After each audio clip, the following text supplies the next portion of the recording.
সবাইকে স্বাগত জানাচ্ছি। আমি ফিরোজ তোহা। শুরুতেই সংবাদ শিরোনাম জানিয়ে দেব এই মুহূর্তে হাতে পাওয়া সর্বশেষ গুরুত্বপূর্ণ আপডেট বাংলা সংবাদ। শুরুতেই থাকছে ঢাকার আশুলিয়ায় ছাত্র জনতাকে হত্যার পর মরদেহ আগুনে পুড়িয়ে দেওয়ার ঘটনায় গ্রেপ্তার ঢাকা জেলার সাবেক অতিরিক্ত পুলিশ সুপার মোহাম্মদ আবদুল্লাহিল কাফিকে সাময়িক বরখাস্ত করা হয়েছে। মঙ্গলবার স্বরাষ্ট্র মন্ত্রণালয়ের জননিরাপত্তা বিভাগের পুলিশ এক শাখার সিনিয়র সচিব ডক্টর মোহাম্মদ আব্দুল মোমেন সই করা এক প্রজ্ঞাপনে এ তথ্য জানানো হয়েছে। এবারে জানাবো বাংলাদেশের রাষ্ট্রপতি ও সশস্ত্র বাহিনীর সর্বাধিনায়ক মোহাম্মদ শাহাবুদ্দিনের সাথে সাক্ষাৎ করেছেন সেনাবাহিনীর প্রধান জেনারেল ওয়াকারুজ্জামান। আজ সোমবার বঙ্গভবনে রাষ্ট্রপতির সঙ্গে সৌজন্য সাক্ষাৎ করেন তিনি।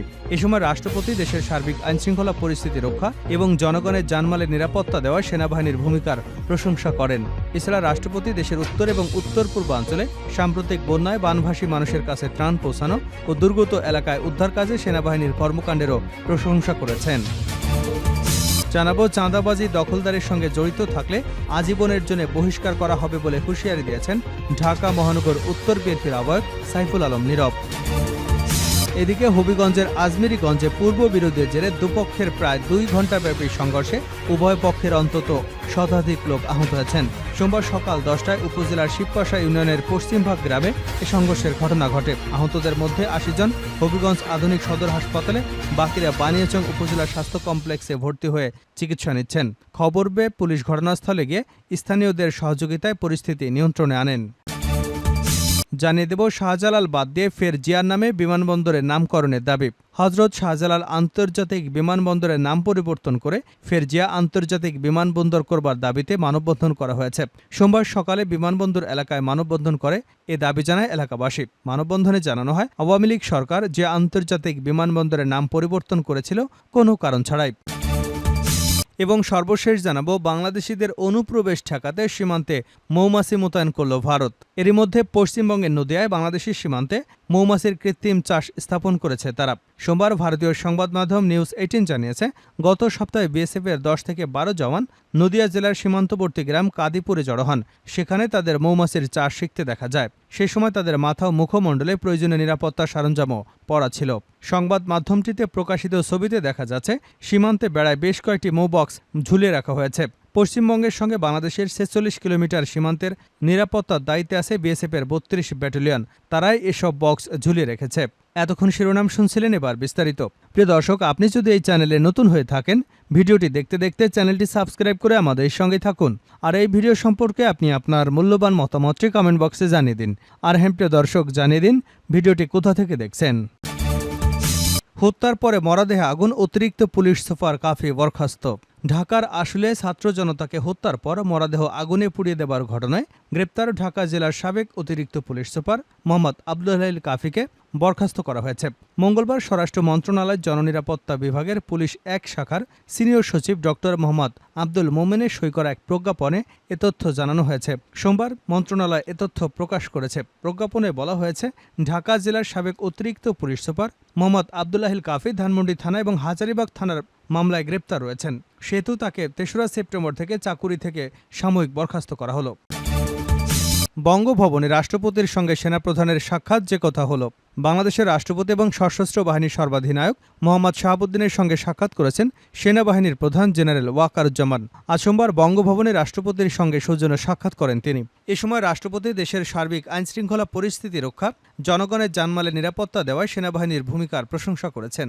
এছাড়া রাষ্ট্রপতি দেশের উত্তর এবং দক্ষিণ পূর্বাঞ্চলে সাম্প্রতিক বন্যায় বানভাসী মানুষের কাছে ত্রাণ পৌঁছানো ও দুর্গত এলাকায় উদ্ধার কাজে সেনাবাহিনীর কর্মকাণ্ডেরও প্রশংসা করেন। সাক্ষাৎকালে সেনাপ্রধান জেনারেল ওয়াকারুজ্জামান সেনাবাহিনীর সার্বিক কার্যক্রম সম্পর্কে রাষ্ট্রপতিকে অবহিত করেন। এছাড়া তিনি দেশব্যাপী আইনশৃঙ্খলা এবং শান্তিপূর্ণ পরিস্থিতি বজায় রাখতে সেনাবাহিনীর কার্যক্রমও তুলে ধরেন।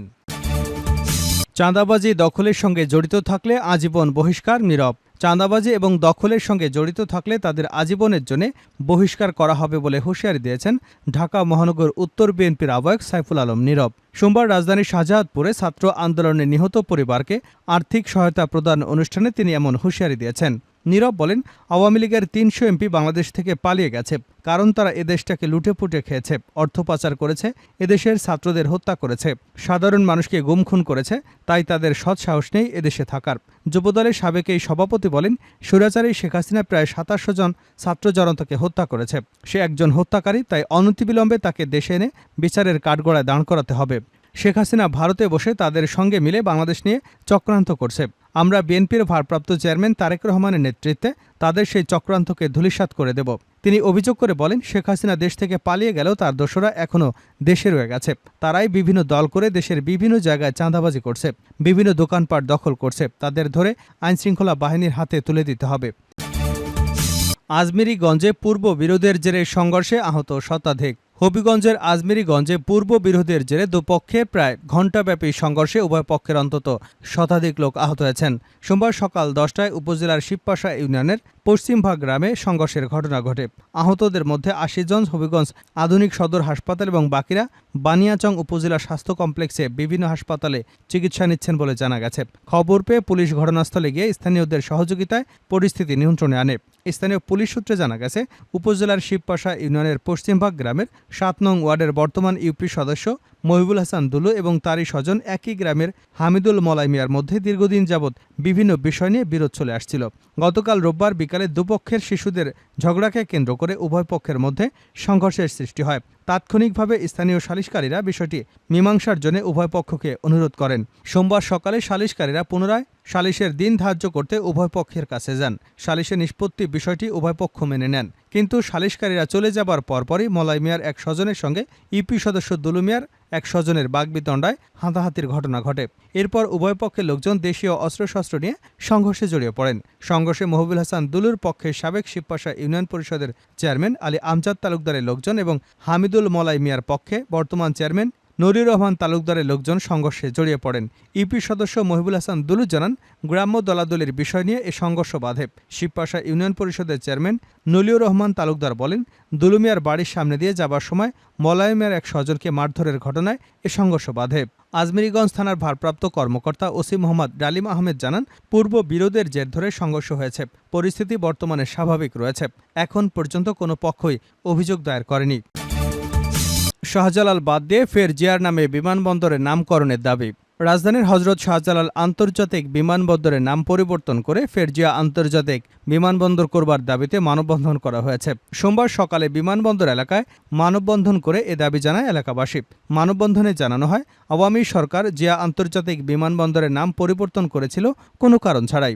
বক্তারা আরও বলেন, ছাত্র জনতার অভ্যুত্থানের মধ্য দিয়ে আওয়ামী সরকারের পতন হলেও রয়ে গেছে তাদের অনেক অন্যায্য কর্মকাণ্ড। তাই অন্তর্বর্তী সরকারের প্রধান উপদেষ্টার কাছে এলাকাবাসীর দাবি অনতিবিলম্বে বিমানবন্দরের নাম পরিবর্তন করে আগের নাম ফিরিয়ে দেওয়ার। এ সময় বিমানবন্দর এলাকার বিভিন্ন শ্রেণী পেশার মানুষ এই মানববন্ধনে অংশগ্রহণ করেন। এছাড়াও ছাত্র জনতার অভ্যুত্থানে নিহতদের মাগফিরাত কামনা ও পরিবারের প্রতি সমবেদনা জানান বক্তারা। এর আগে ২০১০ সালের ১৫ই ফেব্রুয়ারি জিয়া আন্তর্জাতিক বিমানবন্দরের নাম পরিবর্তন করে হজরত শাহজালাল আন্তর্জাতিক বিমানবন্দর করার সিদ্ধান্ত অনুমোদন দেয় বিগত সরকারের মন্ত্রিসভা। বাংলাদেশিদের অনুপ্রবেশ ঠেকাতে সীমান্তে মৌমাছি মোতায়েন করল ভারত। সীমান্ত দিয়ে বাংলাদেশিদের অনুপ্রবেশ ঠেকাতে মৌমাছি মোতায়েন করেছে ভারতীয় সীমান্তরক্ষী বাহিনী বিএসএফ। এরই মধ্যে পশ্চিমবঙ্গের নদিয়ায় বাংলাদেশি সীমান্তে মৌমাছির কৃত্রিম চাষ স্থাপন করেছে তারা।